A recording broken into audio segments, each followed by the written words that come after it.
right. Greetings. Stay humble and kind. So I'm going to release some more 80s files, and because they are deserving to be put out there. But I'm going to turn this over here so that you have focus to listen and not stare at my face. So here goes.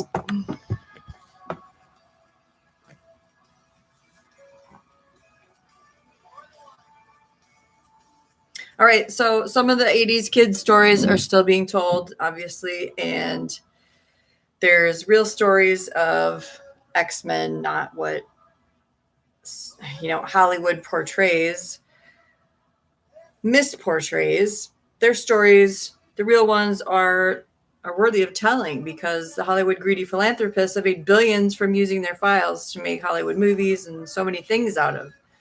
But these kids, their story is about spiritual warfare against the mystery of iniquities, dens of iniquity, pits of vipers, and what they call high society, which is part of and composed of Luciferian, blood-drinking, child-murdering pedivores that fallen angels direct and use to puppeteer humans. So I started going to Long Island by the time I was 3, and it was a porter for, the whole place was basically like this portal for otherworldly interdimensional entities that took over a large part of it, all the way into New York and other parts of the country, and hydra-tentacled into the world. It was a hub for mafia activities, secret experiments, hidden mansion compounds, secret societies, Nazis, human trafficking, and so on. So I was taken to this mansion that had a black fence and a gate outside, and they knew the codes and brought us there down this long driveway. And then other kids were outside, and then we'd sit outside this crumbling steps that were huge in the back of this mansion. And then we just try to play games with each other, even though the wickedness of this house was just crushing us and looming over our heads.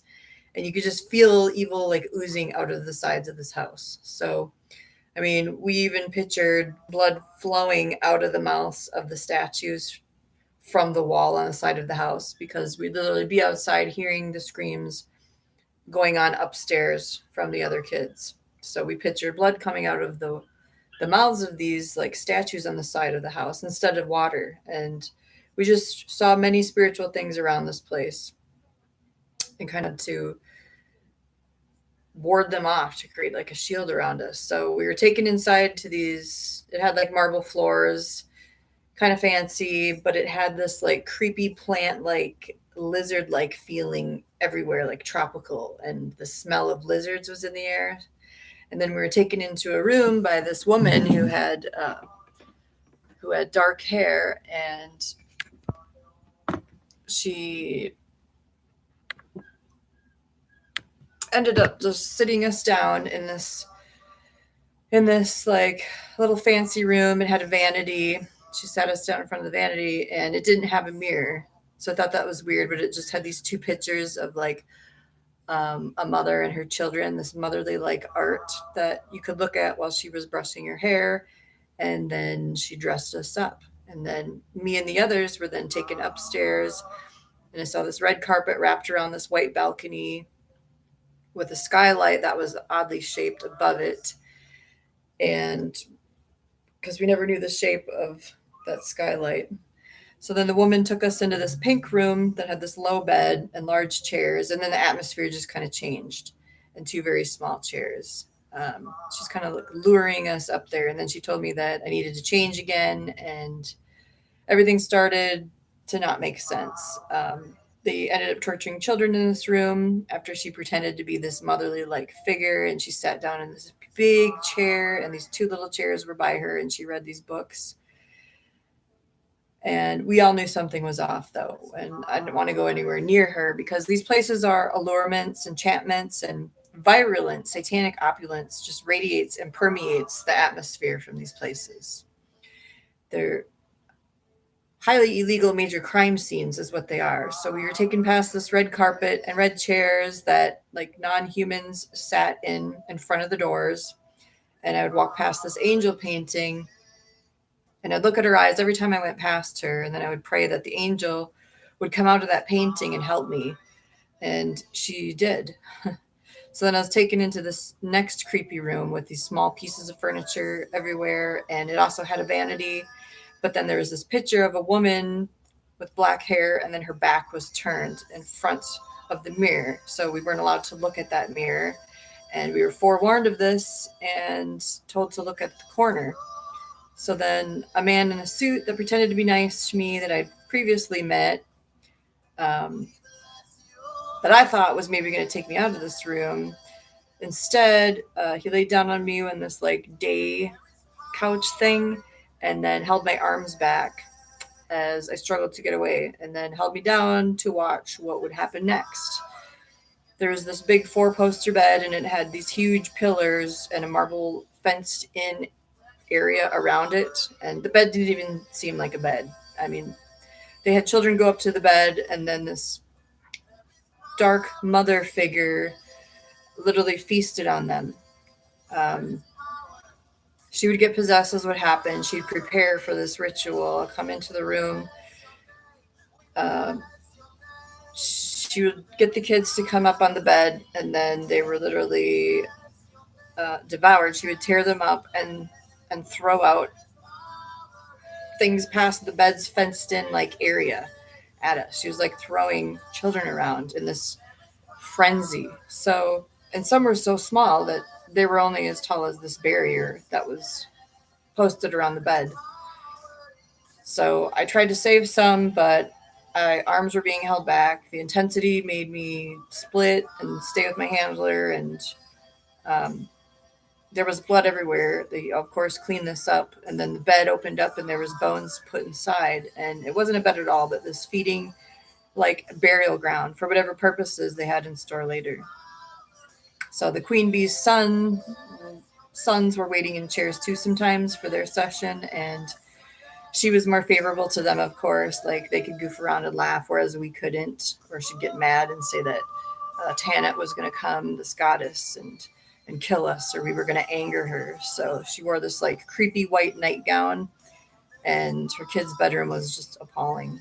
So I got out the door, and there's 3 people sitting in the throne like chairs, and they get up, and one of these guys started standing across from me under this huge skylight that looked like this net, and then was staring across at me. But what I saw into him was just a reptilian face wanting to kill me and lunge at me. And he did. These people are possessed. So he like jumps on the railing, and he was going to lunge over across at me. And then this light came down from the skylight and stopped him. And he falls down to the lower level on the floor.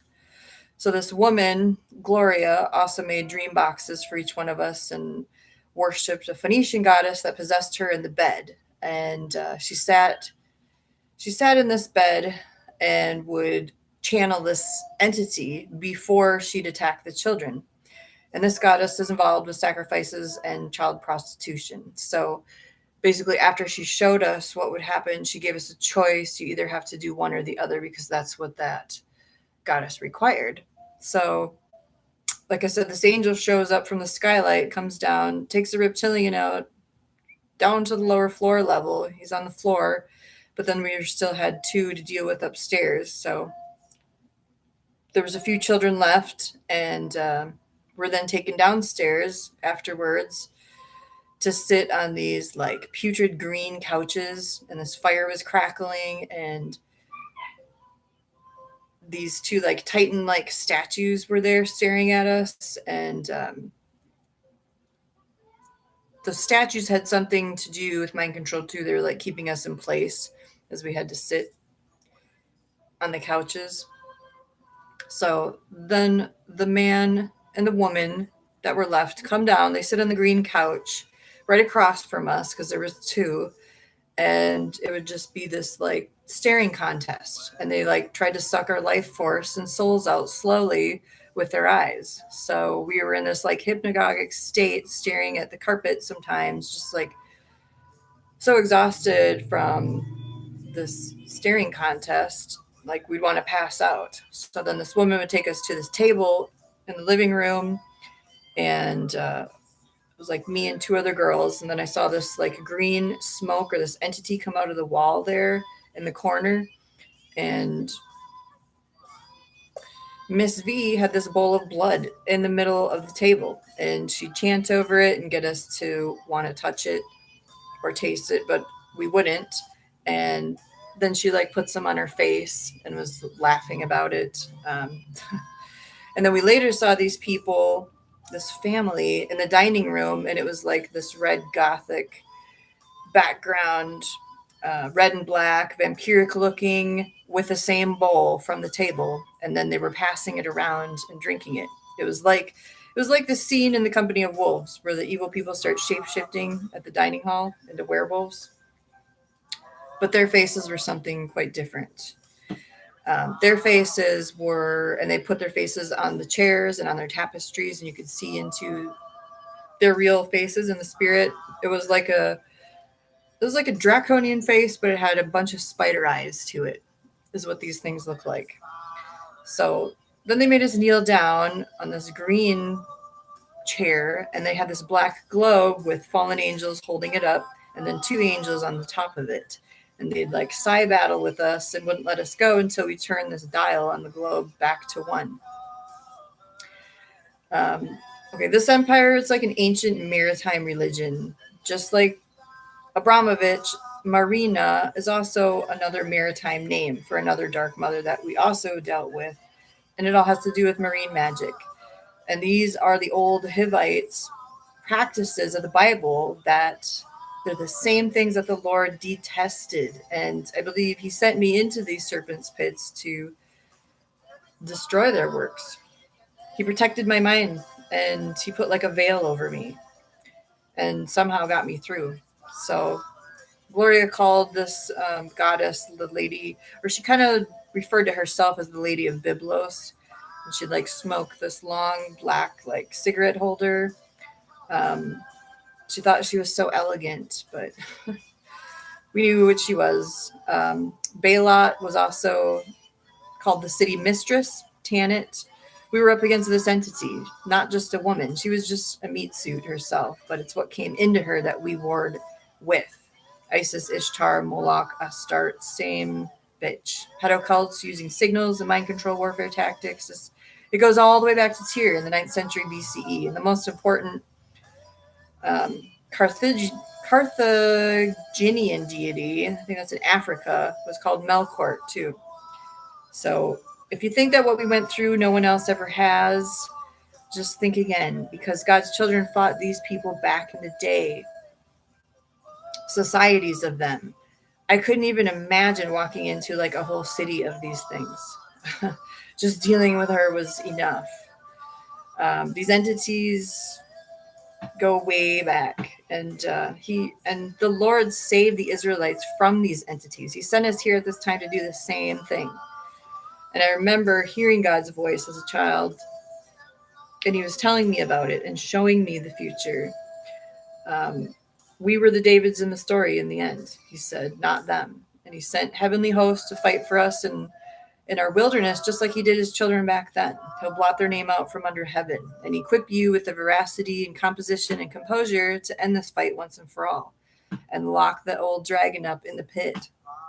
Other names for this deity are like Anat, Eretzaya, Asertu, Arse, Asherah, Ashtart, Ashtoreth, Asratum, Astroth, Astrono, Atargatus, Atheret, Athart, Balat, Gubu, Balthi, Belit, Celestis, Durkido, Dido, Elat, Elishat, Alyssa, Eshat, Katie's, Koshartu, the Kothirat, Maladthu, Mara, Malita, Nikal, Pidri, Pidraya, Kachu, Ramaya, Samal, Sepas, Shepas, Quadakat, Shera, Sumul, Talea, Umpakal, Yabardome, and Yibradimai, and Zabib.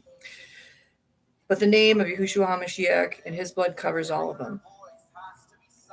And this message. So when Mrs. V would sit in the bed, she'd get possessed, get all ready and prepared for this. She just loved it. Her eyes would literally like pop out, and it's like we saw what was in her, and it's like her head spun around quickly, and this entity would just howl into her with a force, and it's like her arms would just start flailing everywhere, and she looked blue and green and demonic.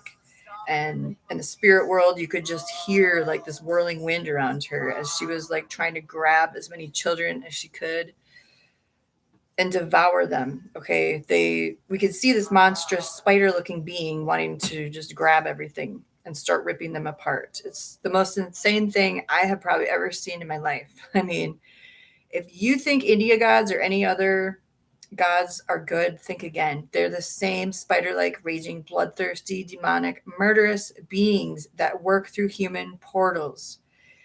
And they'll take as much as they can get. Nothing's ever enough for them. I mean, if you've ever compared our Lord and Savior who died for you to any other god, then you're comparing him to these child-eating abominations and entities, and you need to repent for grieving the Holy Spirit so badly. There's none beside him. He gave his life to cover these sins of humans and all the Canaanite contention that he says there will be no more of in his kingdom. And he sets souls free back to the Father, who is true love and strength. And if you don't know Jesus Christ, Yahushua HaMashiach, you don't know the Father, and you don't know the difference yet between Lucifer's reign and the real government of heaven and what the Father's kingdom looks like, which is not of this world, who are his. He knows by name and number. He's had his hand on them since the womb. And that's why the art and imagery always tries to take his hand off this truth and his truth and then portray them instead, like birthing MK Ultra out of their own version of the womb, cocoon, matrix. So I survived to bring honor back to him and tell his side of the story and how he sees this battle and these people who are inhumane, just walking Nephilims amongst us, and how their empire works and how it's been at war since Babylon directly with him. These are his enemies, Yahweh himself, because even before the cup of Babylon was spilled and stained this world more so, his son he sent into the world in preparation and a plan to break through hell and make a way for us to rectify our human nature back to the Father's throne. And that's the greatest work this universe has ever seen or known. And there's nothing that can trump that because he's the King of Kings. His sacrament, his testimonies, his tabernacles, his cup of mercy was Yahushua pouring out his blood and his life force for all the sins to cover every sin of mankind, because he only needed to give one drop to save the entire world, but instead he gave it all and laid it all down at the altar. And it's the biggest demonstration of love this world's ever seen. So the tapestries that they had and the faces on their chairs that look like Dracos and spider faces, it would like put you in like almost a trance, because it was like this hollow void, like faceless entities they were, and they put them all over their house. And it's what Ishtar looks like up close. She's a terrifying demon up close. Well, if she tries to get into your head, you can battle her in the spirit. The web she weaves is treacherous, and she's devoted, or she's like devoured more children than I care to even know. And yeah, of course, you may be thinking I've seen a lot of insane things, but I'm telling you, this was the one nightmare that I had the hardest time confronting, because I was face to face with this ancient god of human sacrifice, like feet away from it. And all the arms and the whirlwind that came with it. These beings rage. They're like tornadoes when they come through. If they know that you're about to give them human sacrifice, they're like a tornado. It would make you want to fall on the floor. But like I said, their time is up. The war's already been won. Messiah is going to bring a new heaven and a new earth, and I cannot wait for that. Come, Lord Yahushua, quickly. Sometimes these people sat in like two tall throne-like chairs, and it seemed like forever until we could just leave this hellhole and at least like go into a bathroom or some other room and get the hell out of there. Our names would be called, and then we'd be taken away. They had me in this house behind this mansion museum place, and it had this like dim lighting. It didn't nearly, seem as nice as the furnishings of this building at first. And at first, it's like they had us outside in a shed or something, and we had to be like broken first in order to work our way into the house and then into the family. And it seemed like everyone was trying to be my family, even though they weren't. And they told me to call people like mother, father, uncle, or other titles and names. And they had me not being fed, not drinking water until I'd be compliant. And they took this picture of me in front of the mansion's backside and on the sloping hill region, and then showed it to me.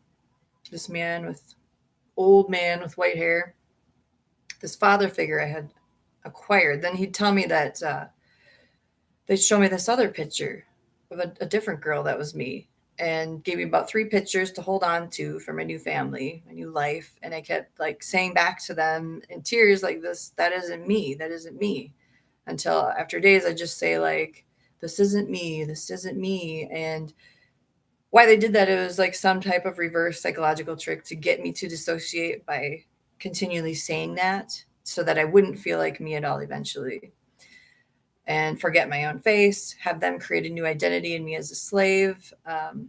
They told me they'd kill my parents, all sorts of things. So I wasn't submitting, but decided to finally say like, that is me, and make them believe that. And then after they showed me a picture again of the same girl, that wasn't me. I knew this girl named Laurel, and I told her never to forget her name because she was starting to forget her name. And then later they showed me this dead body that looked like her, but wasn't, because this girl that was on the floor was more Asian looking. Now, this was just another fear tactic, and I know now that they definitely kept Bruce Lee's daughter.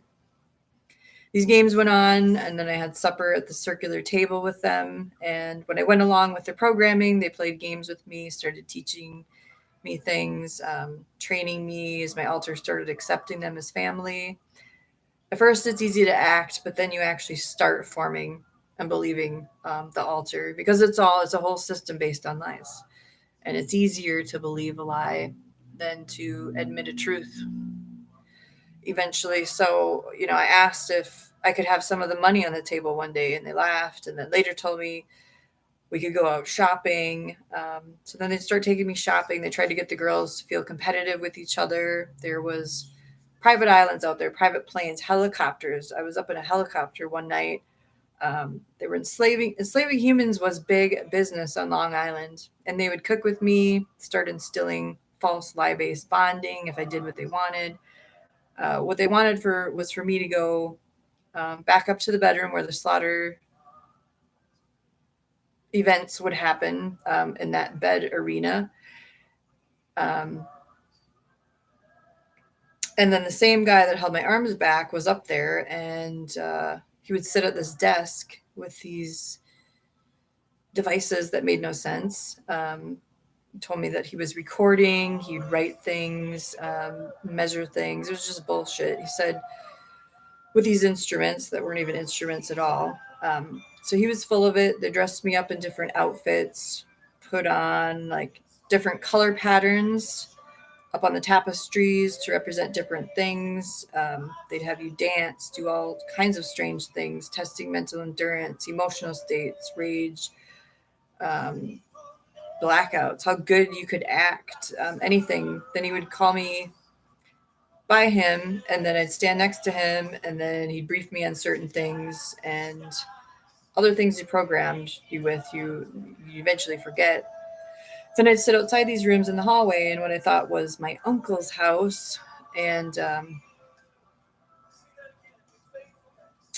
this woman in the house she was very concerned about her curtains and other things. So you had to be very careful what you did around there. But the happier you made them, the happier you would be, was the plan. So I would sit there in the morning, not knowing what was going to happen every day, just wanting to fly out of the sunlight, sitting there each time with different clothes on or a fancy dress. All the switching started. And then I'd look over at the statue next to me of this boy standing on a lion pillar holding a snake in his hand. And he was this strong looking kid, and I thought, well, maybe even a god he could be. Then I couldn't tell the difference over time if he was like crushing the snake to kill it or if he was holding the snake looking at it to maybe accept it.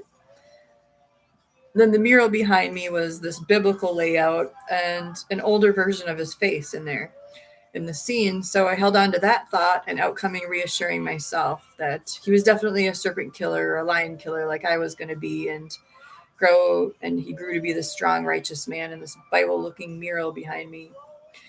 So then they call my name. I'd go down the red carpet staircase and out the door, down the yard, and look out the terrace balcony. And then the head honcho, the woman, would have these binoculars on. She'd see the yachts pulling up. She was in charge of everything.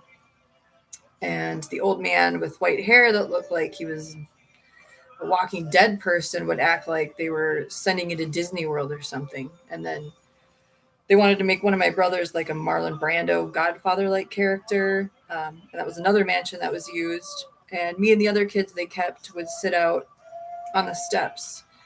And this schedule would continue to happen. And they'd bring in other kids on the day the museum was closed and certain times. And they told you were strong if you didn't pass out. One of her sons was doing that. She didn't like that. And I remember her actually doing the TV shows with her sons. I'd go on these boat rides. I would think I was going to different countries until one man had a map of another country and told me that I was there. And then I called him a liar.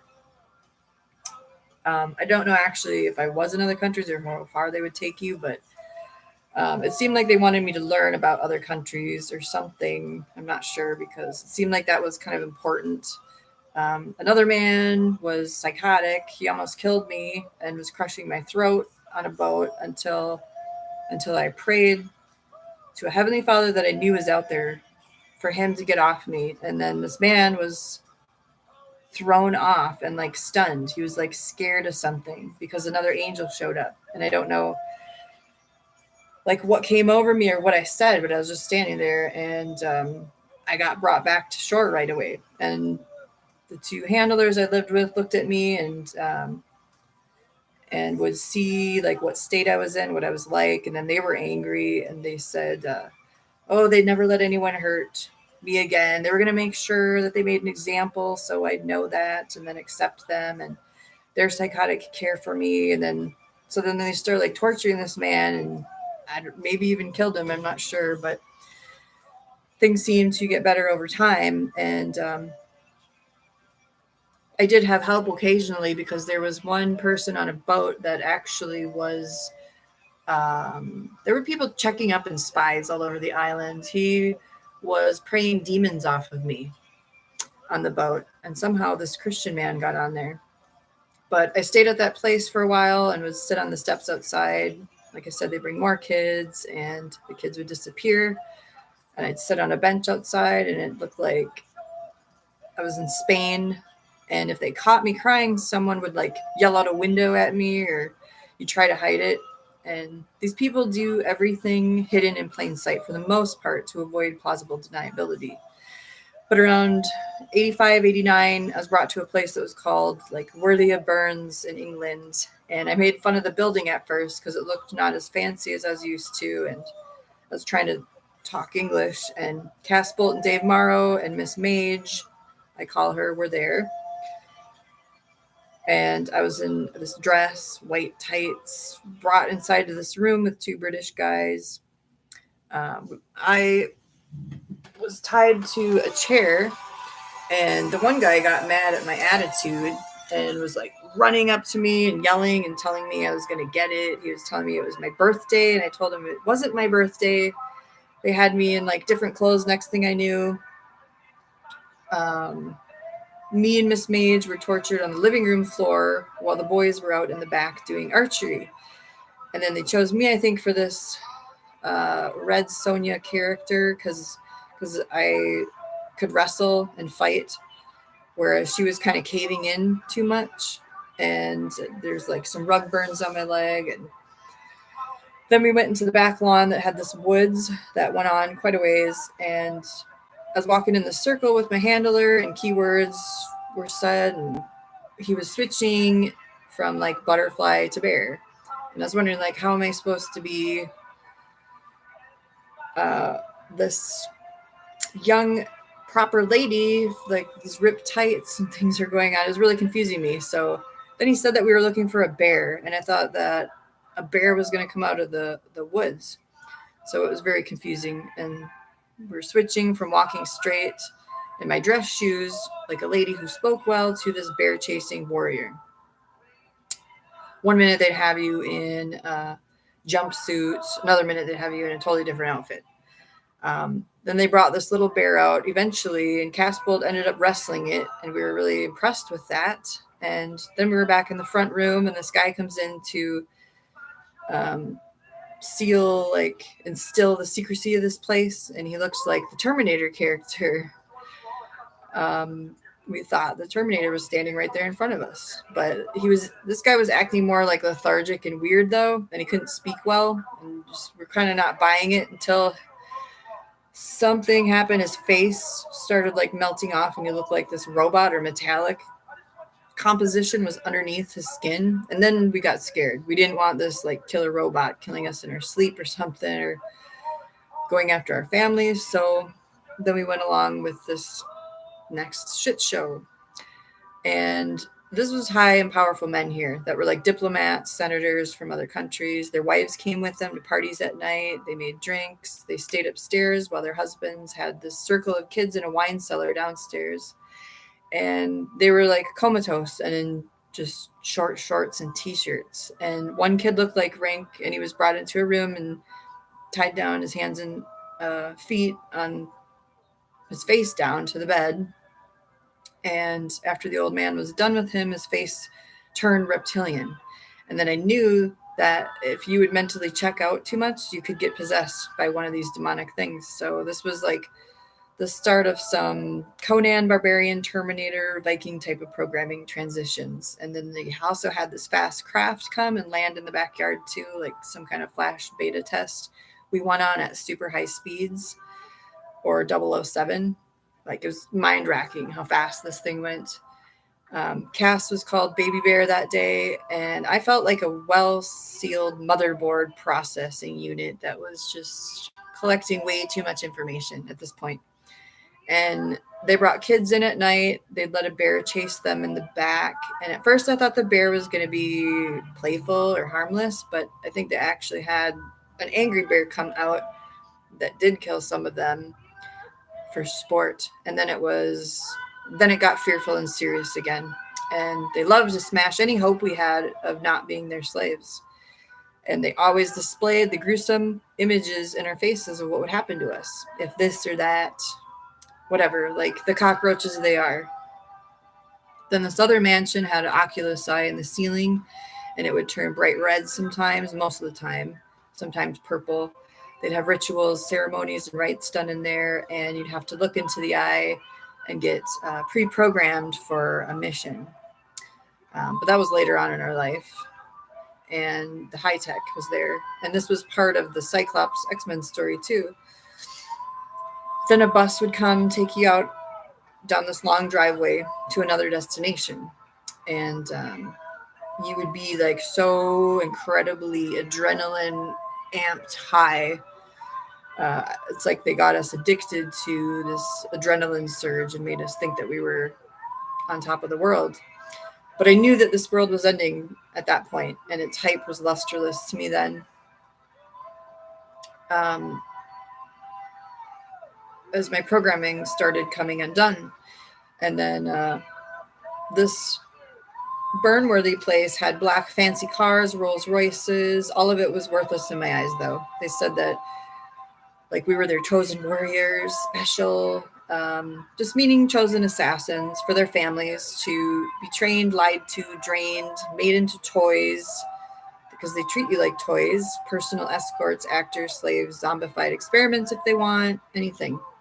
Then later on, I was brought to the Montauk Mansion, and there was an underground transport system that brought kids in this pod thing to the mansion, and it wasn't around any houses then, and it had fencing and radar.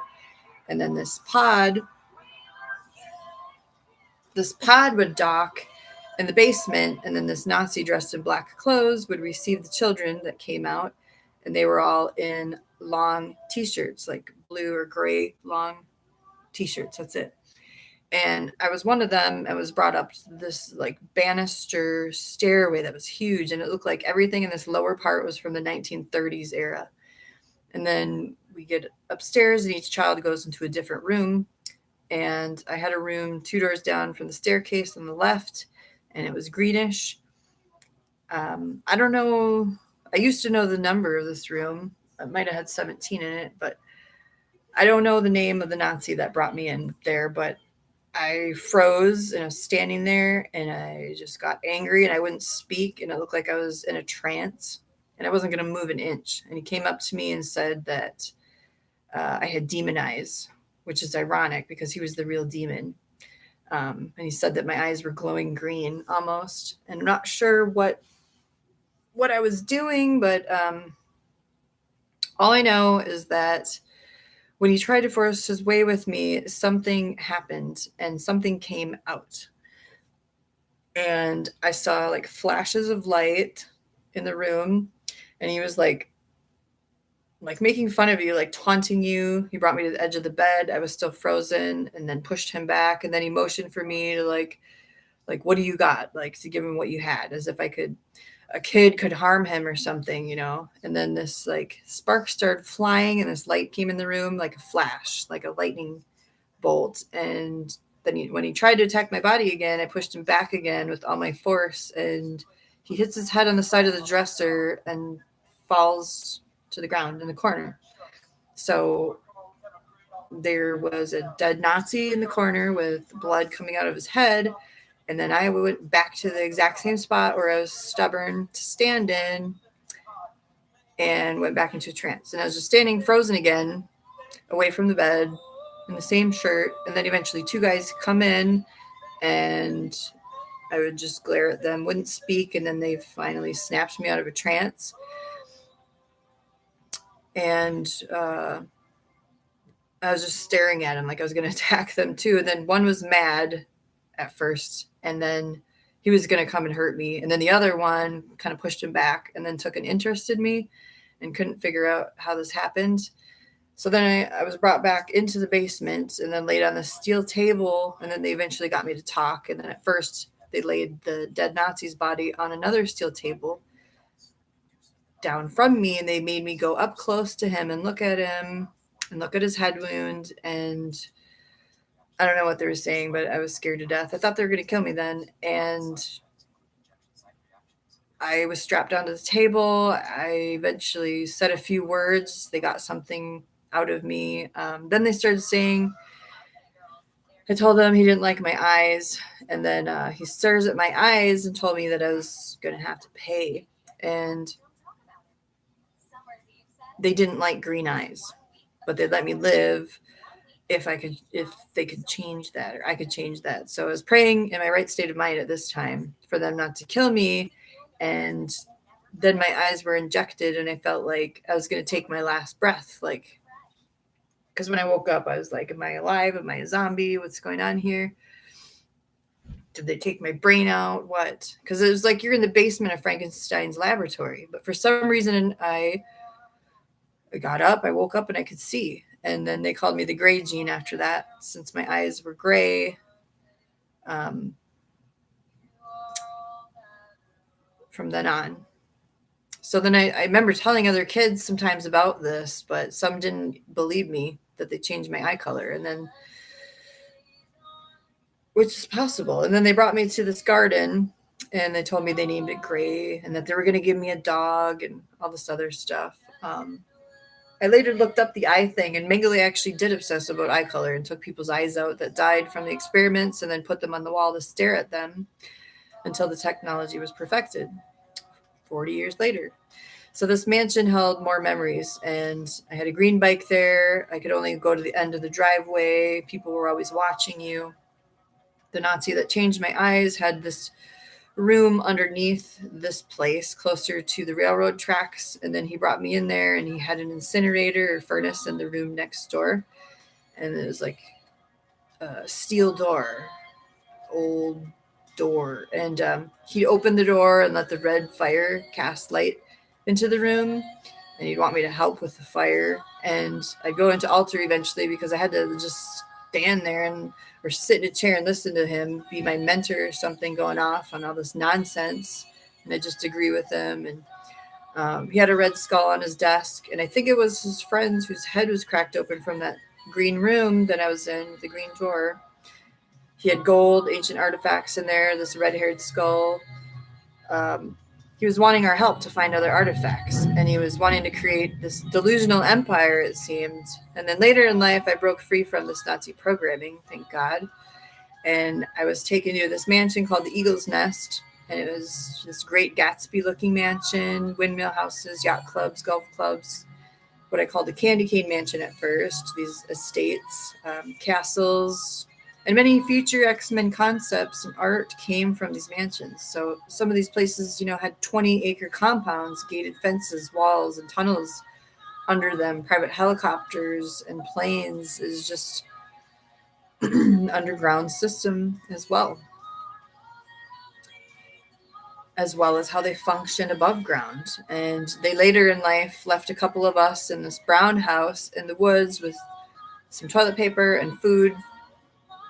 And they left us out there for like a week. And it was something like what I think would have been an original Hunger Games scenario, because there was cameras in there and they just kind of observed what we were doing. And there were people, well, they would release things out at night too in the woods. There were people that told me, first they gave me this Walkman disc player and these headphones. They told me that they were my family. I could sleep alone, because sometimes there was just a person in a chair in the hallway, even though I would have my own bedroom. And then I was going to have presents under this Christmas tree in the morning. So I was so excited to go downstairs, and I thought, like, this might work out since I was so brainwashed my whole life at this point to stay. And then I ran to this tree, and I just feel like this unsettling presence looking at me from the shadows. And to my right comes and steps out this old Nazi in black clothes that I thought I had gotten away from, like a nightmare from my past. And he walks over, grabs my arm and smiles. And he kind of looked like my grandfather at first, and I thought he was a clone or dead, but he just ended up taking me. So it's like I thought, like, wow, we like already defeated these. What are they doing? Like, resurrected from the dead. So the woman by the tree, she just smiles, and then I take this gift in my hand, but I don't think I knew what it was. So then Red Skull took me to this compound concentration camp looking area back in the woods and had me use time travel tech to go back to this dirt road. And I somehow could make this like look like a time loop and split the scene in two. Like sometimes I can split like a computer screen in two, or things like that happen randomly. So this black car pulls up next to me, and I kept walking and was in Germany. And then another black car pulls up to me, and I kept walking. Same thing, but this one's from America. And it just goes and repeats, and I wouldn't give the information I was supposed to. I didn't go through with what plans he wanted to keep himself resurrected in this attempt to make sure a certain file was transferred into the right hands at the right time, or whatever it was. But, time travel never changes much anyways, and I knew that. So then at this mansion, there was also couches outside. They let us sit in and talk on sometimes. We'd just stare at the sun when the sun went down. More sexual activity happened out there, though. That was unpleasant to remember. Then I'd be in a room upstairs and then look out the balcony. There's another guy in that room, and I remember him having a heart attack or something in there. Then the mansion had an oval-like green door outside, and I get dropped off in a car and have to walk through what looked like a green dragon eye each time.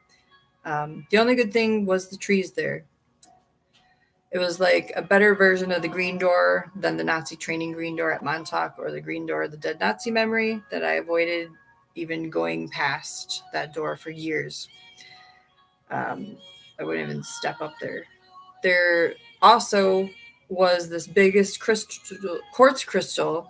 It was like a big egg-shaped stone to the side of this place, and it was about the Montauk Indians. So then I'd go out there and I'd put my hands on it, and I'd get energized from it and grounding. I would just ground myself through that, and I'd leave bad memories there, and I'd use it as like a self-healing tool to download and upload information without them catching on to it.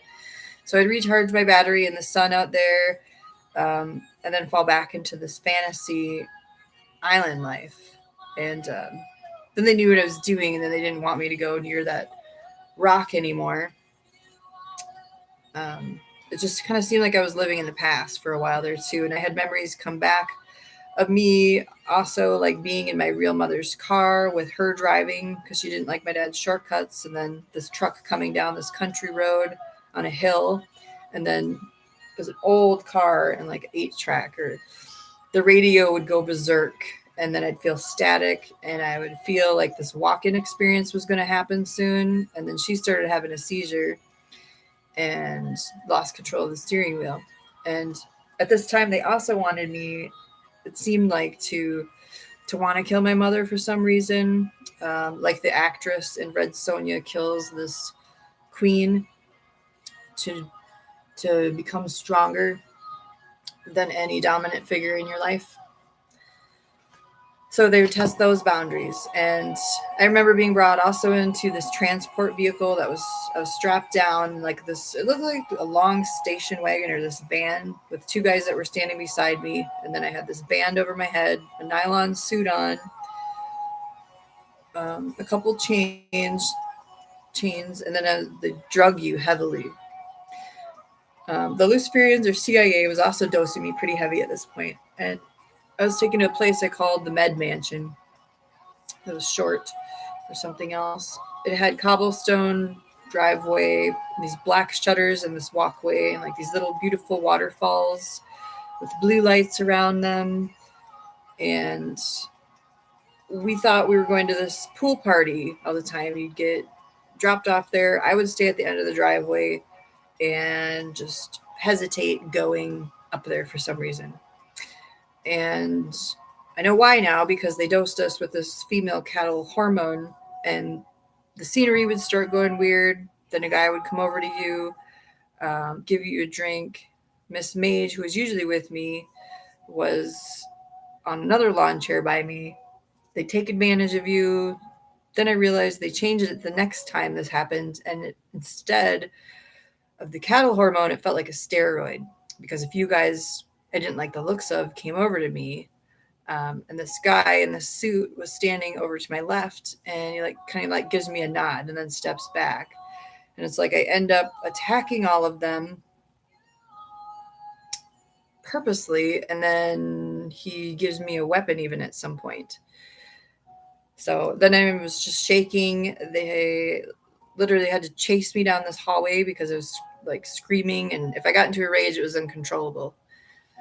So then I get into this black limo, and then I'm tranquilized to calm down, and I'm holding my beach towel around me. They were talking about some spies being in the woods, and they seemed pretty concerned about that because other groups, I think, were interested in us. And there was a lot of different groups there. The Vanderbilt mansion seemed a part of my past now too, and I was going to a different place with other high society people, the Western estates. It's where I went to get programmed more and to bury the West, I thought. They put ashes of the incinerated kids under these lead urns and under statues, literally cementing them into the scenery and mold, and threatening that it could be us too. Some of the mansions, they'd stand you in front of these staircases too in the morning, and then ask you to pick a left or a right side of the staircase, and then your programming would begin for the day. They told us the lead urns outside were full of the ashes of the kids who didn't comply, and I was taken there at night. We were put in this room, and this was me, Cass, Dave, Morrow and Miss Mage again, and we had to watch, and one of my brothers, we had to watch Citizen Kane, which we thought was so boring, along with these other old Alfred Hitchcock and old movies. And then we start laughing at the part where he smashes everything in the room, and then he says he'll send his friend to Sing Sing. And then this guy outside the door told us to be quieter, and then we'd like chuckle and say that certain characters were cast or somebody else. And most of these movies were to instill a character in you, tell you which way you're supposed to act, and accept like a dreamlike reality and version of yourself. And then it would always bring you back into this state of helplessness, because that was what was portrayed in the screen, basically.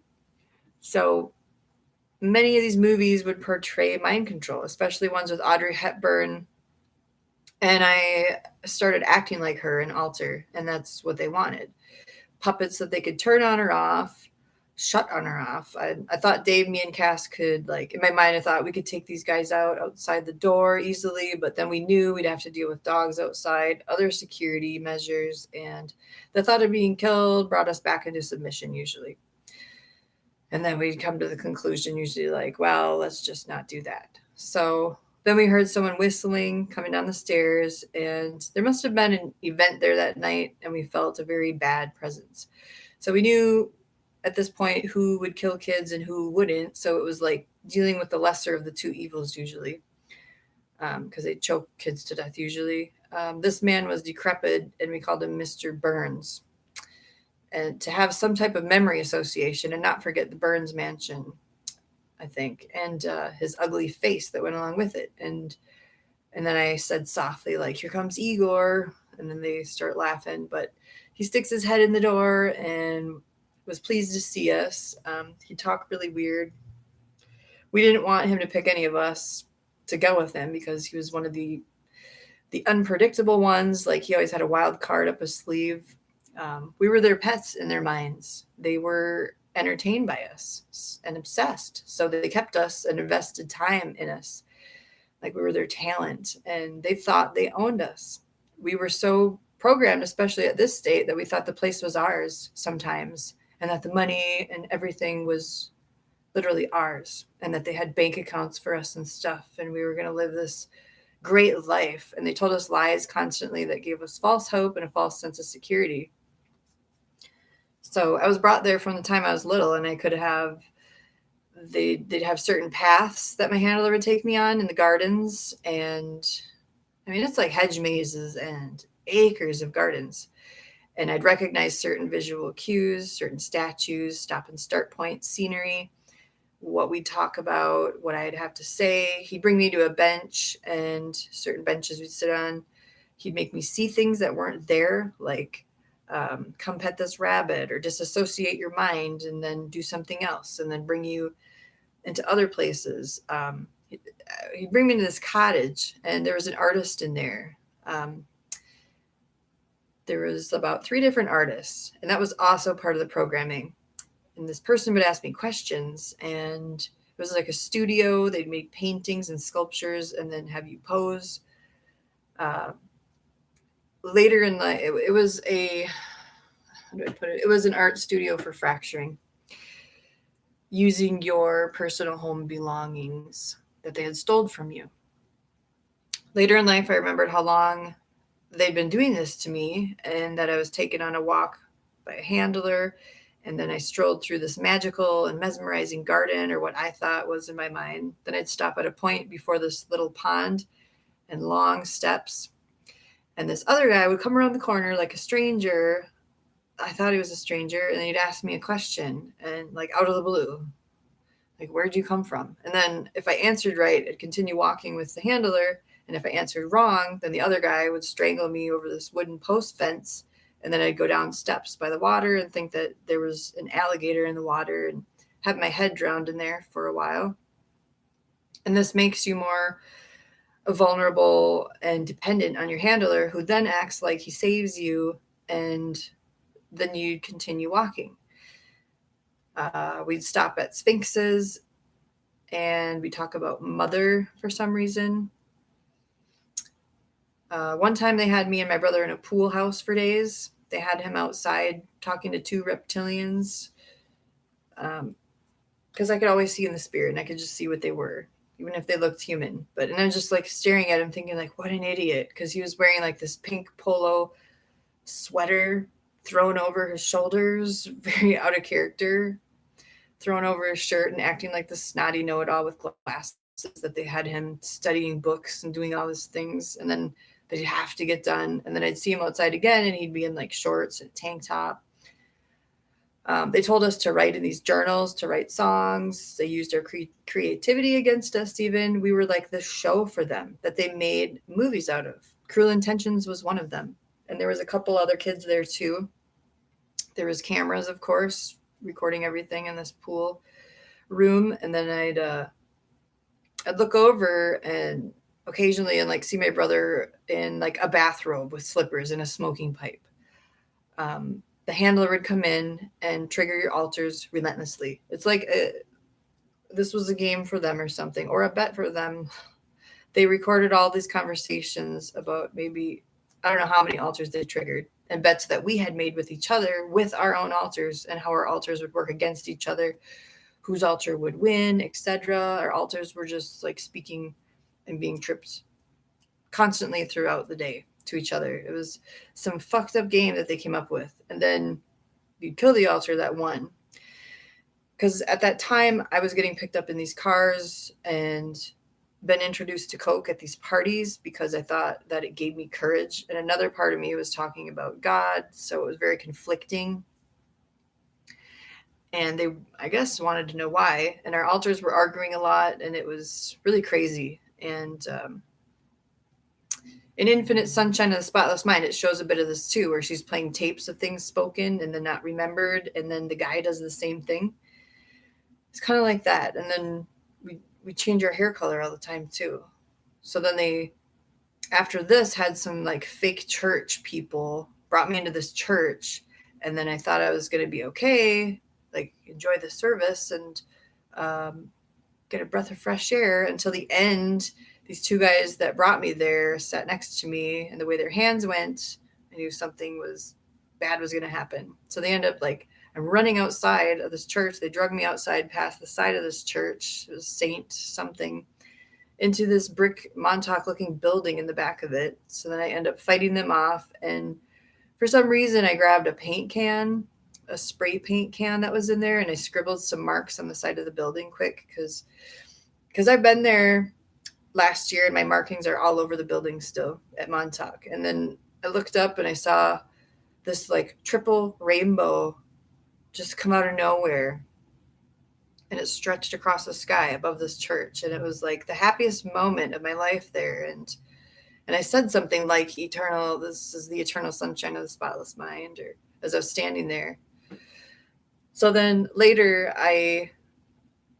when I got returned home, I saw the movie Cruel Intentions, and it broke my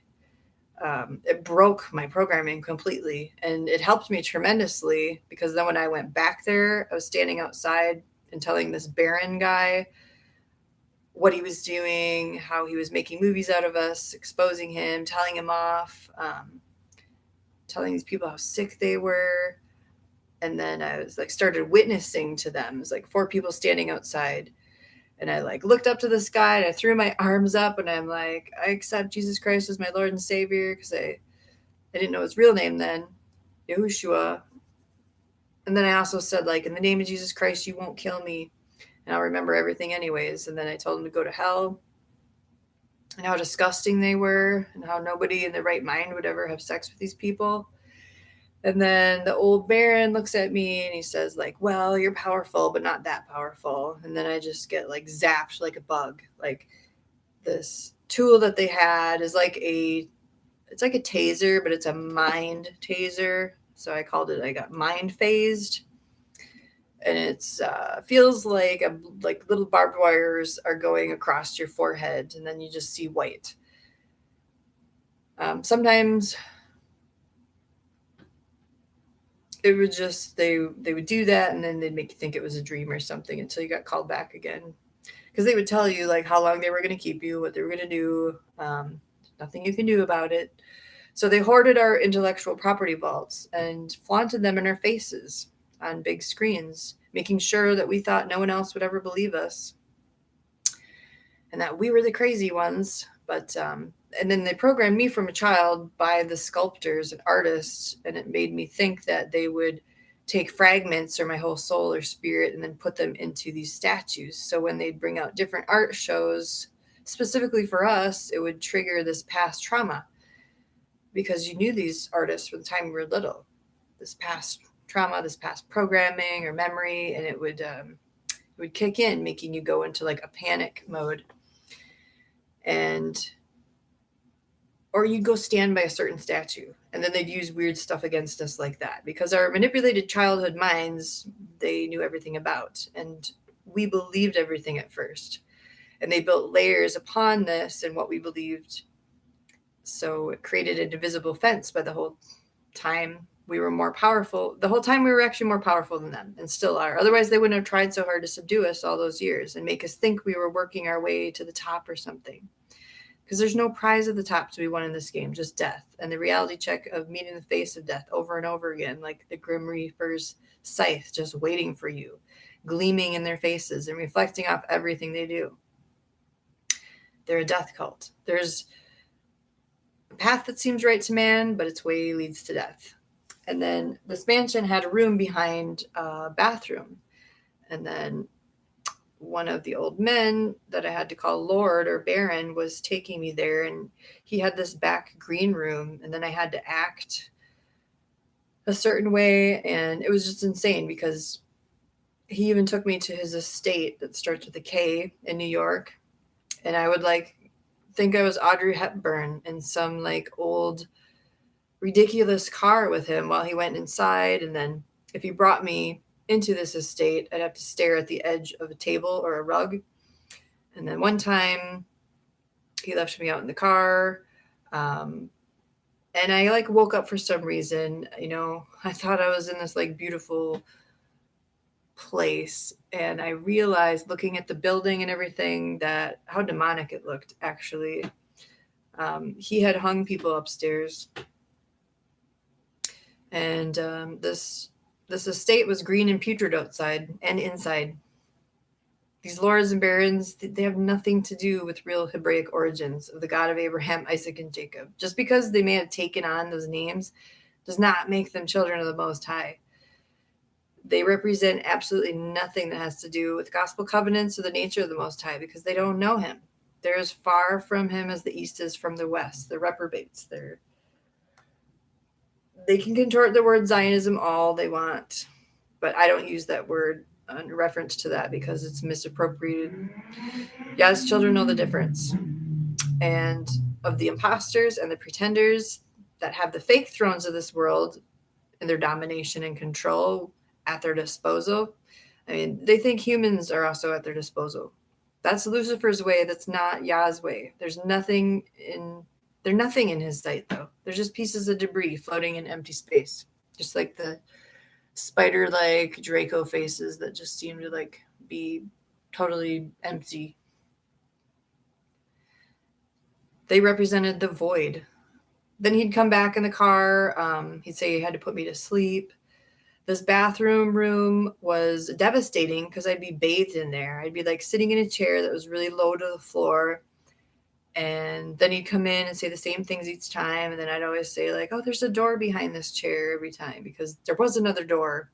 There were secret doors everywhere. And it even had this handle on it. And he'd say, no, that's not a door. It's like a towel rack or something. And so when I broke through my altar and was in the bathroom alone, I tried drowning myself in my clothes, but it didn't work, because they just act like, if you do that, they just act like you're a nuisance when you do that.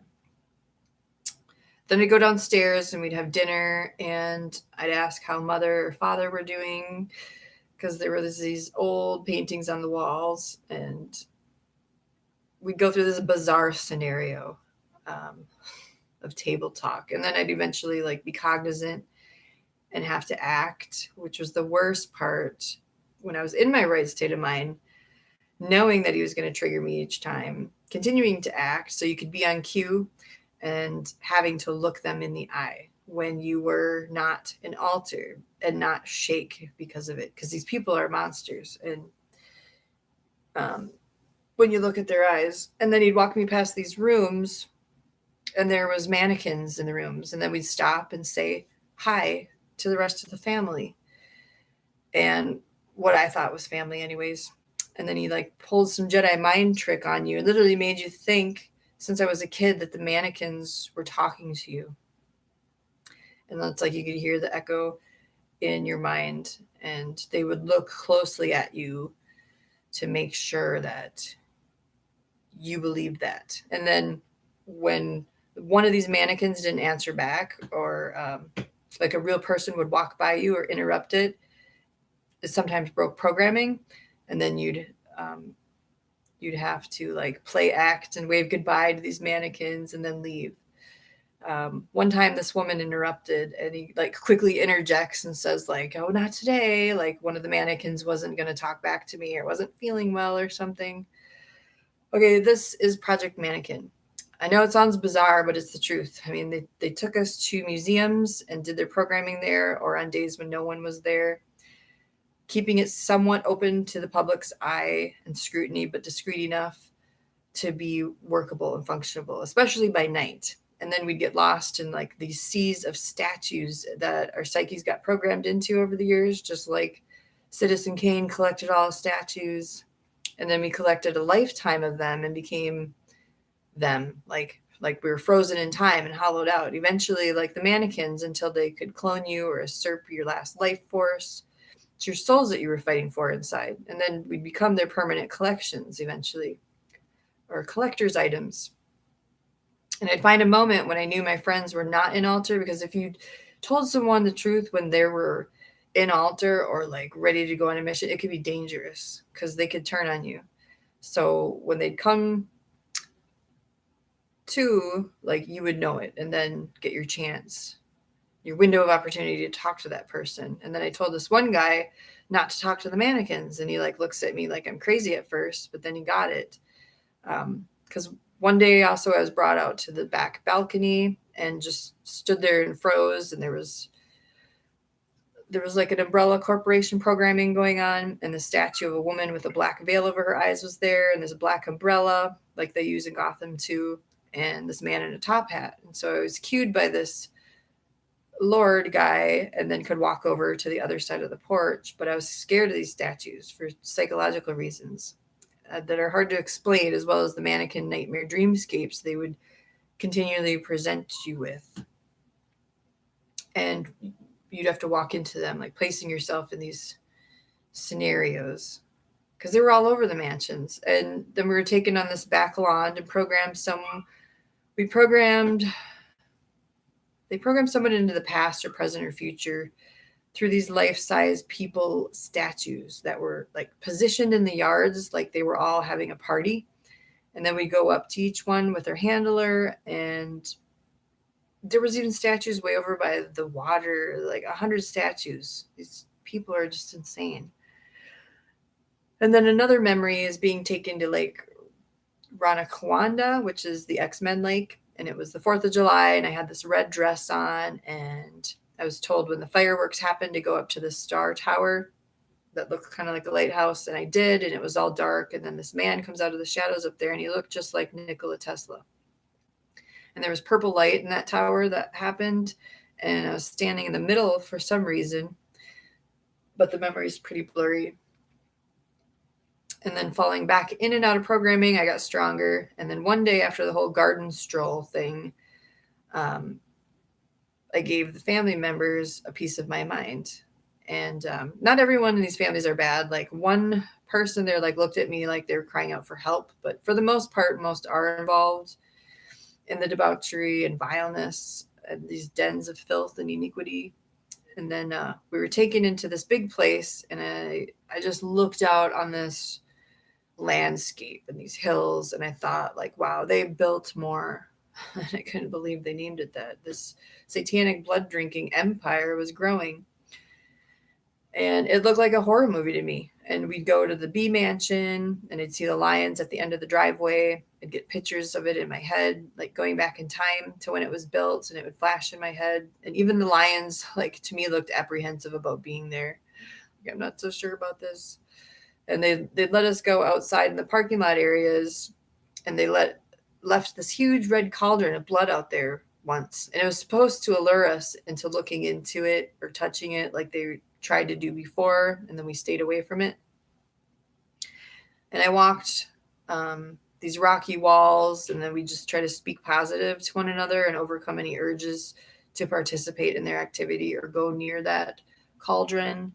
And we'd like run around the castle walls thinking we were like dukes or knights in shining armor. Then one day they gave us cameras, and then they wanted us to take pictures of all the statues. And I think they did this for profiling reasons, to continue to know what to continue with in their mind's eye of statue and mannequin programming individually. And it was like a dragon's nest inside. It was just pure evil to the core. One room in the basement was black as hell, and it had this white horse in the corner that they also put in other kids' bedrooms. And there was this draconian guy sitting there to the right that would talk to you. And it's like they had this hidden monster in the basement. I to this day, I don't even know what this thing was. They made their chairs so huge and our chairs so small. He's sitting across from me, and there's like a crackling fire between us. And he's trying to break into my shielding and lull me into this like hypnotism through his voice. And he has like greenish eyes. And there was an incinerator down there that I know they burnt kids in, because you could see the smoke come out and demons coming out of the smoke from the top of the building. And he said that I was going to go in there. So we had divine protection when they rose against us. We endured a lot because they couldn't kill us, and God wouldn't let them. It was like they had a giant Nephilim hidden away in this back room in a basement, or Malak himself that I was speaking directly to, because it was like he had an ancient tongue, and it would like try to lure you to sleep into his fire, and he'd threaten you to put you into his fire, to pass through his fire. But it never worked, and it was hard to fight though at first. And then you just have to like get your force together and stand up. And he'd like get upset and stand up and try to scare you. Like his head would almost touch the ceiling, and he'd like loom over you. He tried to intimidate you to join them. And I just stood up and I said, I'm not scared of you. And then his face would rage at you, and then he'd retreat back into his seat. So you just had to sit there and stand your ground. And you want to know where the fallen angels are, where some of them live, go to the Biltmore and places like that, and you'll find them. They live there. If more people's stories come out and people start protesting about the problem of pedivores in America, maybe we'd see justice happen quicker. Okay, we fought these things as kids like giants. What are you afraid of? You're adults now. Gloria, this high priestess, is dead, and so many others. But their legacy and the younger ones that are still involved and are still hurting people right now, it's an open door still. And the man with white hair is in one of her pictures with her holding a baby. He used to terrify me, and he was the man who took my picture behind their mansion. She'd sit us at that dining room table with that bowl of blood and showed us a framed picture of that child of hers, and how she sacrificed him, and how when we were older women, we could do the same thing. I mean, we just thought she was batshit crazy, but she thought it was like the noblest thing she ever did. And she'd later on show up in these gardens as the master artist, and is one of the people you talk to in the cottage house art studio. And then she would take our dolls or anything that gave us comfort from our childhood, and she'd make these dream boxes out of them, and then she would smash them with hammers and scream at you, just try to smash any of your dreams of escaping, and threaten you with like diabolical artwork that you were somehow weaved into the patterns.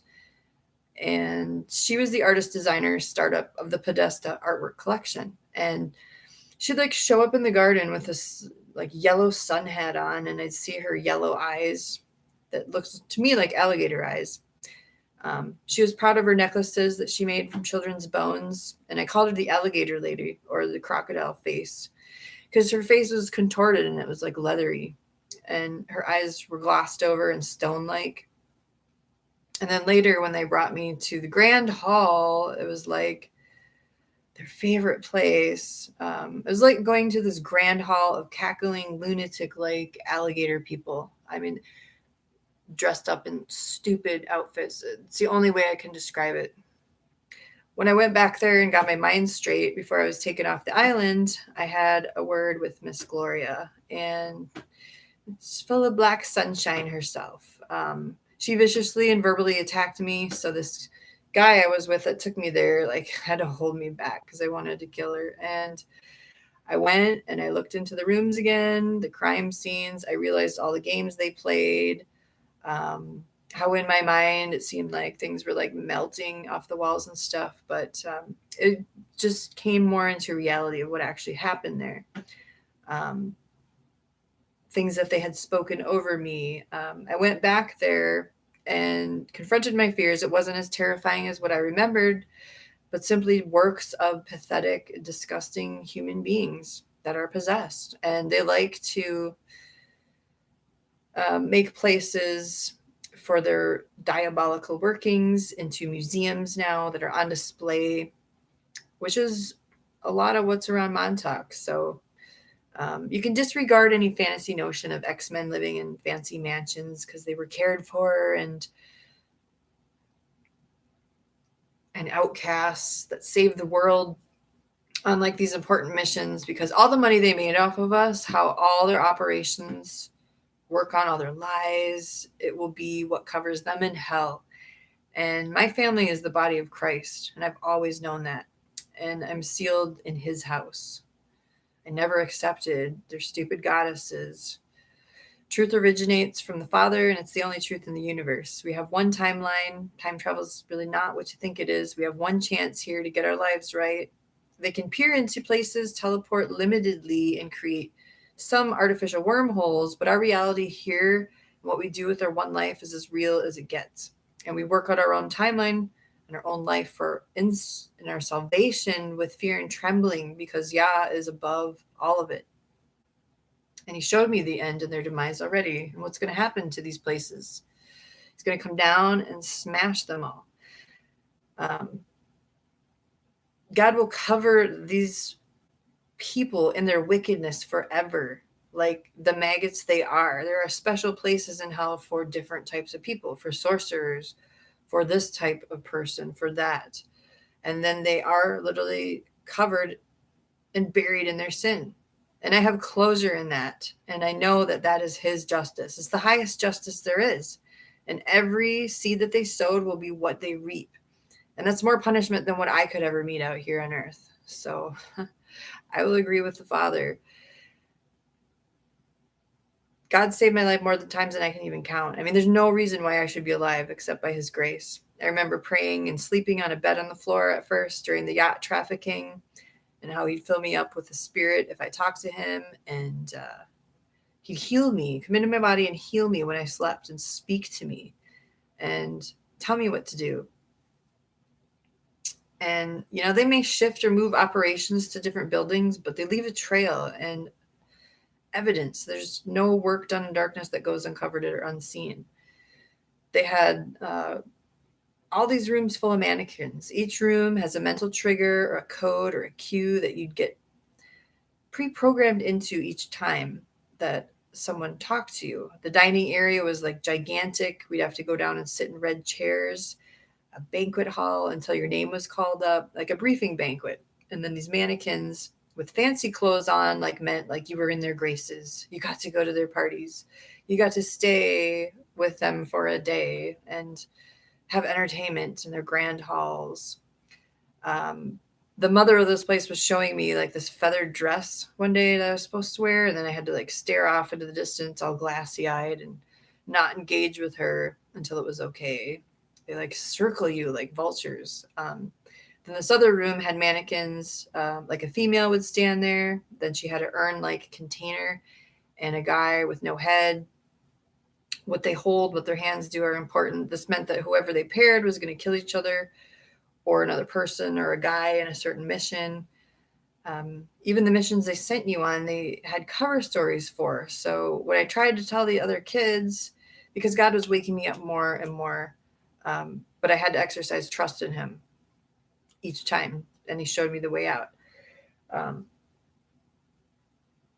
So when I tried to tell the other kids that the programming was in the mannequins, they didn't believe me because their minds were so messed up that something so simple they just could not fathom for some reason. Like they were looking for these huge complex answers in their own mental mazes or something because they were always so confused and lost in their own heads. They just couldn't see it or something, like Occam's razor.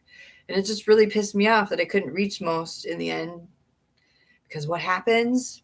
They'd go look at a freaking mannequin and stand by it when nobody was telling them to, and then get mind wiped or mind controlled just like that. And it had already been pre-programmed into them at an earlier time, so then they'd be drawn by the mannequin's hands, signaling of which mannequin to go stand by, what each room meant, colors, whatever, for that day or night. And then a handler would come up and touch them, activate them, they'd change in a second. It's ancient Babylonian spell magic. And then all the objects in these places are enchanted, by the way, too, like cursed, demonically possessed. Just stay away from them. You drive them out by invoking the spirit of the living God and carrying the spirit of the living God within your own temple. Because when his light came into me more and more, it just drove everything out. All I saw around me was dead things and dead people. And I knew I was going to cross over to a reprobate state and that this was my last chance. And God showed me more and more of how they were going to do this, and he delivered me from it. And I remember like acting one day in there and like staring at everyone like, wake the hell up, you morons. But you're talking to mannequins, but they never did. We were too steeped in pride and lies to admit how stupid the whole thing was and how stupid they made us. And that the joke was on us. We were taking orders from dummies. Haha, like a passive aggression or something. We never want to admit our wrongs or look stupid because they just pumped us up so full of false pride. And then they also had humiliated us our whole life. So no one wanted to admit mannequins were talking to them. And then another mannequin would be like poised to be mad at you. Another would have hair, another wouldn't have hair. The plain ones with nothing on them just meant like cloning or something to do with clones. And then I wasn't in clone body. I was fighting for my soul at that point, and I saw everything that they were doing, and it was just pathetic. Like these attempts at obsessions to harvest people, steal all their creativity just because they have none. And I'm standing there, and I knew that all the children that they burned there would come into the public's eye sooner or later, and I'd see like faces and entities flying out of that castle at night when you stood back and looked at it, and purple beings and green beings. The place should be burned with Yah's holy fire, all of those places, and just made ashes for hell so that the saints can walk over them, which is exactly what's going to happen to these places. Every one of them, everyone involved will burn eternally in hell. Their faces will be as flames because they all deserve it. They want hell. I mean, hell was made for these people, for these fallen angels. And the fallen angels inhabit these places and these people. And Jesus Christ is the only name under heaven and earth that sets any captives free. And they sent us to many places from here. There's underground tunnels, all sorts of crafts going on. You can get from one city to the next very quickly. They run hotels. I remember freaking out once because I was in one hallway of one of their hotels, and a staircase reminded me of another staircase for a different hotel. And I forgot where I was and what I was doing. And I think like someone had to come and help me or something. There's also this front door entrance that I saw some of my friends leaving out of, and I had to say goodbye to them for the day. And I was in some crazy peacock dress, and the other people were wearing baseball caps. And I just wonder if I was ever going to see them again. I tried to stop one of them in the tunnel, but it wasn't safe because he had already turned.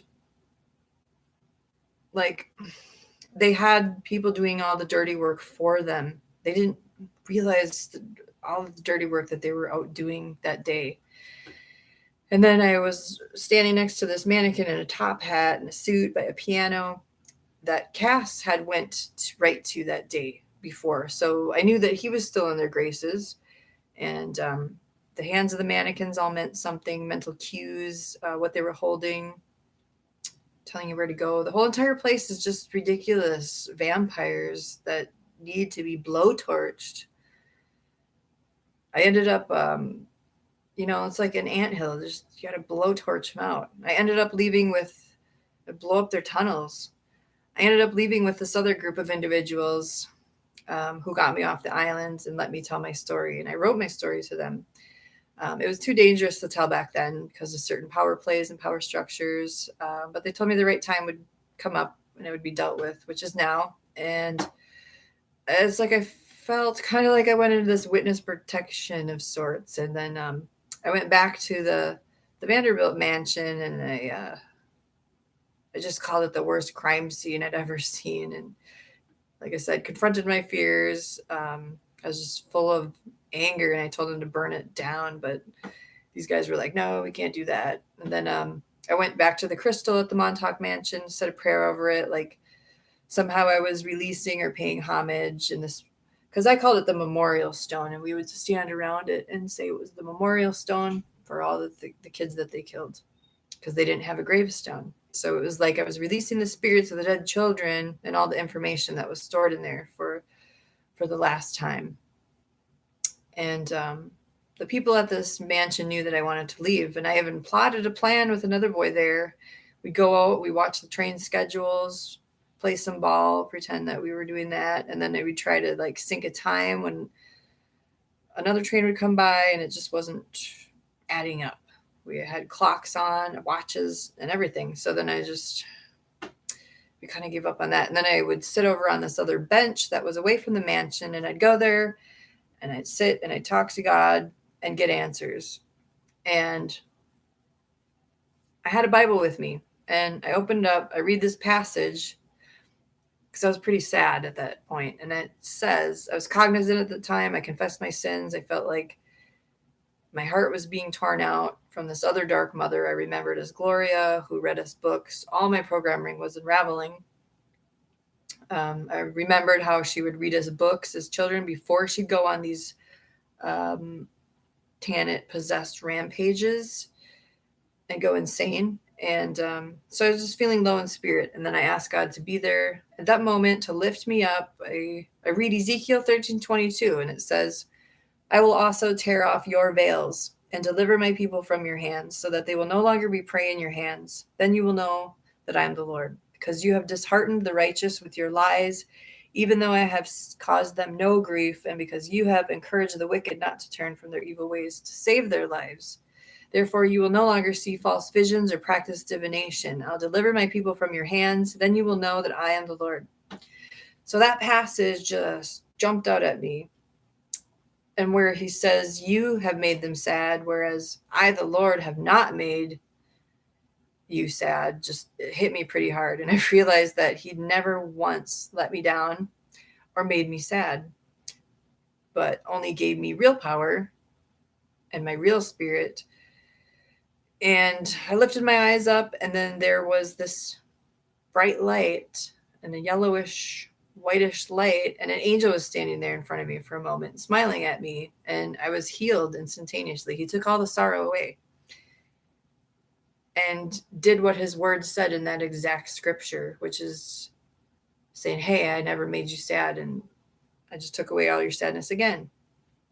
Proof positive. So I was filled with the Spirit from head to toe at that moment, and he put in me happiness and joy, and all the sadness left me. So I know there was someone standing on that path behind me. This guy was like security or something, and he looked like Ben Murphy and carried a gun because they were getting pretty insecure that I was going to leave. And I felt like they wanted him to threaten me to kill me because they knew I had the power to leave in my mindset now. And then I walk over to him and he was like standing there like full of fear. And I said, like, you won't kill me.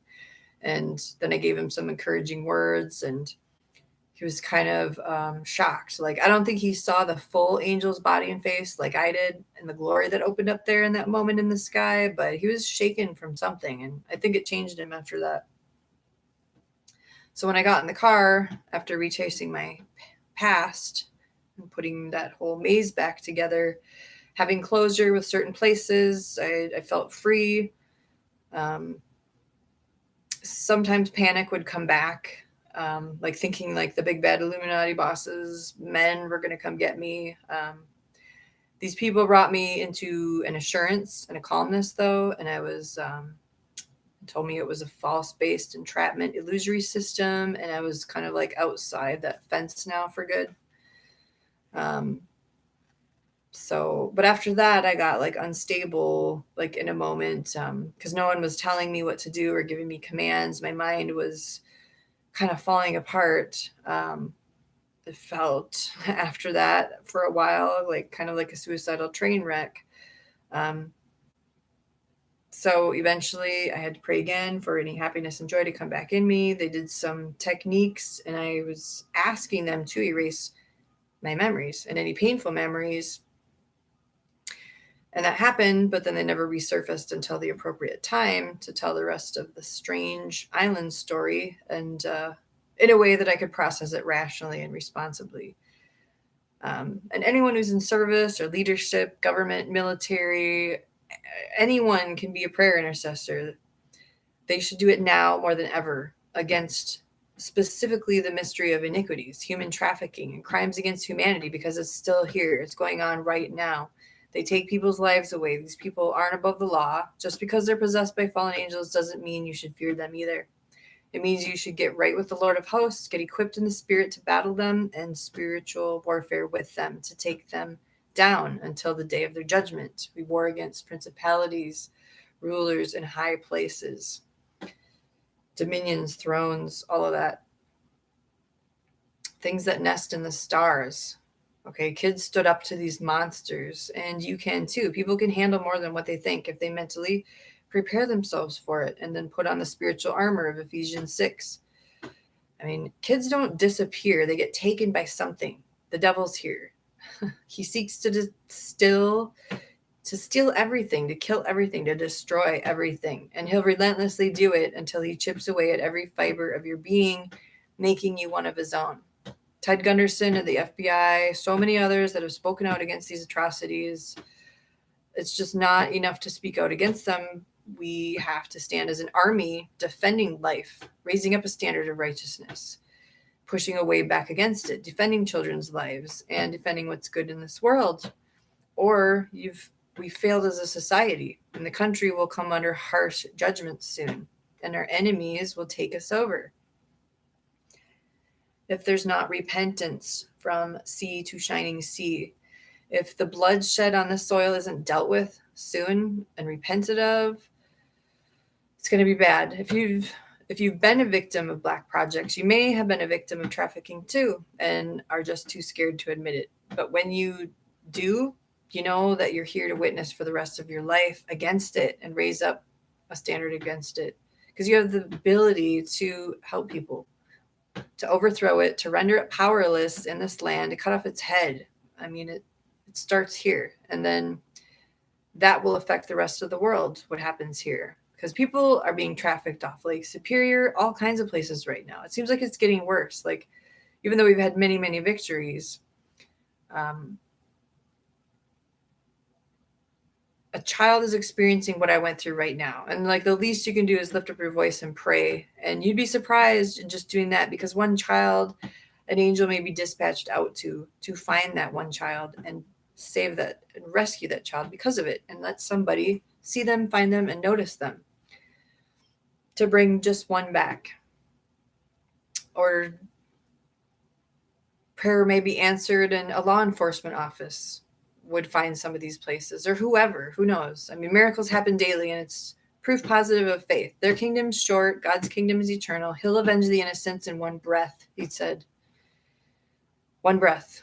And the fight against human trafficking is a tough one, but it can be complicated, but it's not an impossible one.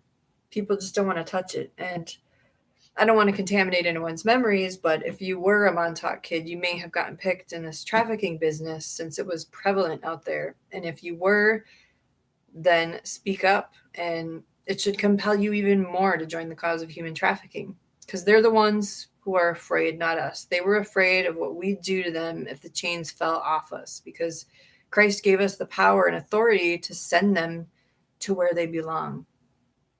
When you walk with him and in him, bloodsuckers only grow bigger if you give them more blood. Otherwise, they just shrivel up and dry up and disappear and cease to exist. They're not above the law of this land. These silent wars will continue until they're all rounded up and dealt with. They should all be just taken to an island like they took us and left there to kill each other off. And even that's being merciful. Every monstrous deed, act, and creation from them will turn against them, and every terror meet them. Their empire will crumble, not by my hand, but by the hands of heaven. When Yah's full wrath comes crashing down his hand, he'll crush all the dragons' heads into pieces.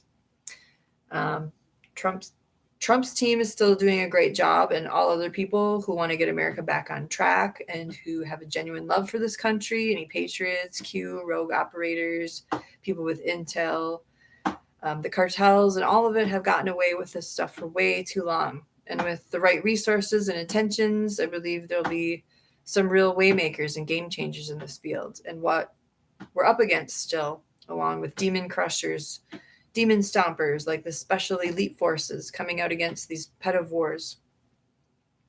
Because soon there'll be nowhere for them to run anymore. Once they're all found out and their victims are brought to justice, that spirit of Pharaoh will be broken, that yoke broken off many people's necks. Truth sets you free, life, liberty, and love. The pursuit of happiness doesn't involve kidnapping and mind control.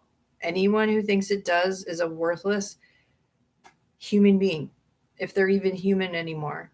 If they can call themselves that, they should be treated like the dogs that they are and put down out of their misery so that they can't inflict useless, senseless, and abominable acts of degradation and depravity against another innocent person ever again. Now I'm going to speak directly to the super soldiers. If you've been trafficked, this is an area of deep healing, and it's not something you can do on your own. You're the ones in need of the most forgiveness and dependence on God, and you need to confess any known or unknown acknowledged and unacknowledged sins. So stop living in the shadows of them. Everything they told you was a lie. There's no alternate or parallel universes that you go to. Only in their minds there is, because they think they're still escaping judgment and want to beguile you into that old enchantment trick to be stuck with them. The secret space program disinfo agents conceal the fact that anything that lives on those crafts that's non-human is a created, manufactured host vessel primarily for Lucifer's army and their mock harvest of God's real harvest. And many of you participated in abductions, recon scenarios, kidnapped children and people under heavy mind control. I have seen you. Do you honestly think that the world's wickedest rulers and people would have you go out on missions aimed at helping or saving the world in any way, shape, or form, or benefiting humanity? Why on earth would they do that? Why? Who do you think brought victims into the tunnels of the Biltmore Mansion and other places? Not people with public faces or those on their payrolls. It was you. Many of you. You see, they hate your guts. They always did. They hate humans with a passion because God hates them with a passion and will hunt them until they're all gone. Every last one of them. Everything that came out of the work of their hands. These people, these entities, they hate your very face because you were created in the image of God. They wanted to erase every part of your existence and brain because they have no brains themselves. Because everything about you reminds them of something they'll never have. They have no spark of life, so they hollowed you out like a mannequin and wanted to replace you and all your parts. This is their plots of cruel intentions and what their hearts look like. They paralyzed you in fear by showing you their real faces and forms. This is the art of mental magic. So you wouldn't do anything about it and just watch and sit by idly at what they did and do. All these kids they put in incinerators, all of it. Their end goal was to create monsters like them. That's their procreation and reproductive abilities, hoping that we'd add to their empire. Everything that you detested and that was vile about them was exactly what they wanted to make into you, so that the joke was always on you. And you never even realized it, or you never want to wake up or remember it, because if you did, you'd probably want to kill yourself. It made no difference if you got to stay at the mansions or go on missions and use cool toys. It was all bad. Then you bought into their stupid screen memories and trip chairs when they were prostituting your very soul and spirit out and mind stripping you, as if you were doing something heroic or noble for them. You were doing the devil's work, and you need a fucking reality check. Why would baby killers and the highest ranking Satanist make you some kind of superhero? I mean, yeah, we had some good times and some, bands would show up at mansions or sometimes and celebrities, but for the most part, we just swallowed the pill and choked the pain down, fighting for our lives internally in the struggle, hanging by a thread. And Baglio, she only made it to be Psylocke because Abramovich was spirit cooking her through the bones of Charles Manson, and the rest of her is just a scrambled up disinfo mess based on false pride. All of you need deliverance, and you all have a hell of a lot of blood on your hands, and if you don't confess your sins, they'll get what they always wanted from you, which is to bury you alive so that you die in your sins with no hope of salvation or unshackling from the bondage that they put you under. And if you don't come clean, you'll end up in hell just like the whole lot of them. That's what they were after, collecting souls. They're like soul scalpers, headhunters here. So quit any bullshit, any games, any denial, tiptoeing around the truth, beating around the bush, and know that the only thing that can wash all that blood off your hands and the handheld devices and high tech that you turned and used on each other was the same things that they used on us. And it's the blood of the Lamb who covers all that filth. And the blood of the Lamb, the one who is crucified in every betrayal that you can imagine. Everything we went through is already nailed to the cross because he came here and took and paid for it all. Every demon from hell that rose up against him, before him, and contended with children of men from Adam and on. He's seen it all and fought it all. What we didn't have the power to fight in our own strength. That's why he's worthy of it all and above it all. The Lord of creation who went through creation itself. He went through all of creation and everything that would happen here and has happened here and will happen here. He went through space and time to get us into his eternity. So don't hide behind your set of self-created, controlled smoke and mirrors defense systems anymore. That's all keeping you from understanding identity in the Creator. And be baptized. And I mean a real baptism, not with some truth disclosure people. And I just wish you all peace and happiness in the process. And I wish that God's face will shine upon all of you. Anything these people have is nothing compared to the glories that will have for those who are saved. The glories and the inheritance that God's children will have.